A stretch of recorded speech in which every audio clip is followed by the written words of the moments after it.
You're welcome back. This is News Tonight right here on GHOne television. Now, the impact of COVID-19 on healthcare in low and middle-income countries is a major challenge requiring urgent measures. In the face of COVID-19, cancer patients are likely to be affected in three key ways: access to healthcare, increased financial toxicity, and increased mental health burden as a consequence of strict measures being implemented to contain the virus in Ghana and across the globe.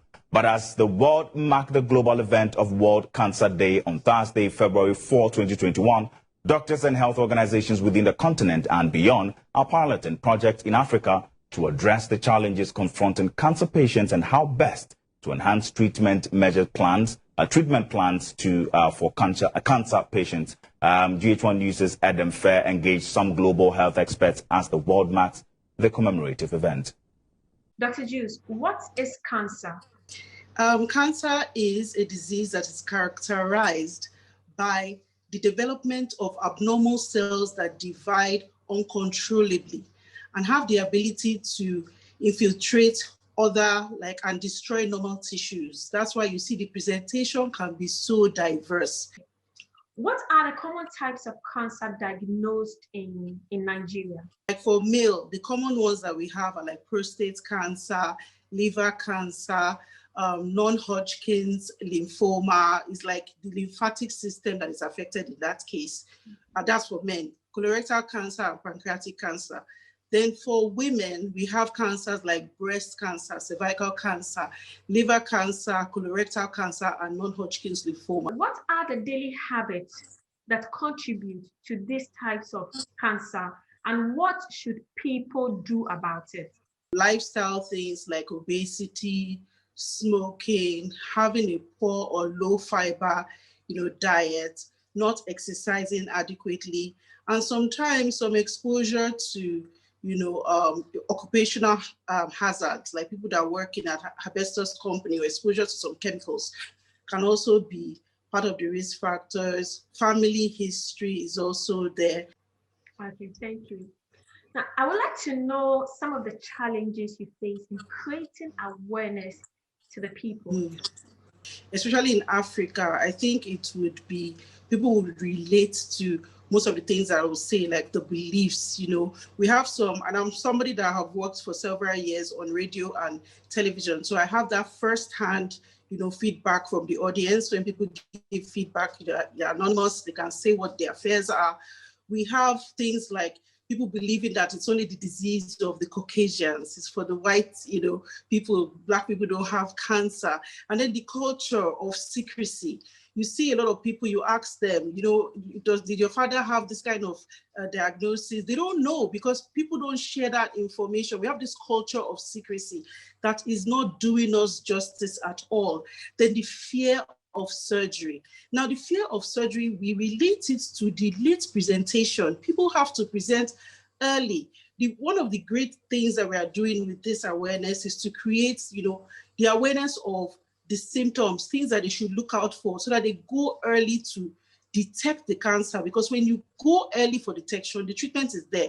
But many people present late. So when they hear, oh, somebody did a surgery and there was a poor outcome, there is now fear to that surgery, but not knowing that the person actually presented late. And the stigma when somebody has cancer, that one is a huge one. People are scared of, allowing people to associate them with the, cancer. And the world is really calling out for more role models to come out there and say, I've been through this, I've survived this. We see it a lot in the Western, nation, developed countries. People can come out and say, oh, they've been through this. So we need more of those role models that will come out and tell people that, because I went early, I got my diagnosis and I got treatment and it was okay. The impact of COVID-19 on the world, how has it affected the treatment? How has it affected communicating to people and the treatment process in Nigeria? Oh, it has been really, really tough. We have the curfews, we also have like the police barricades. So movements have been greatly restricted. Even before COVID-19, accessibility was a problem.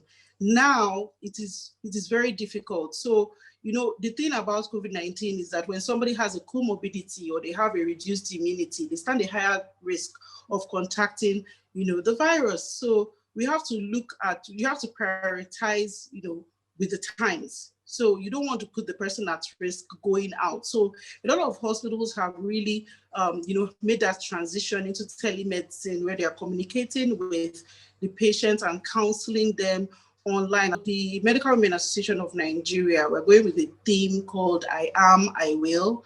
So basically it's just saying that we have to, you know, take up the responsibility to take action and share the information out there. What is the SOURCE program? Sure.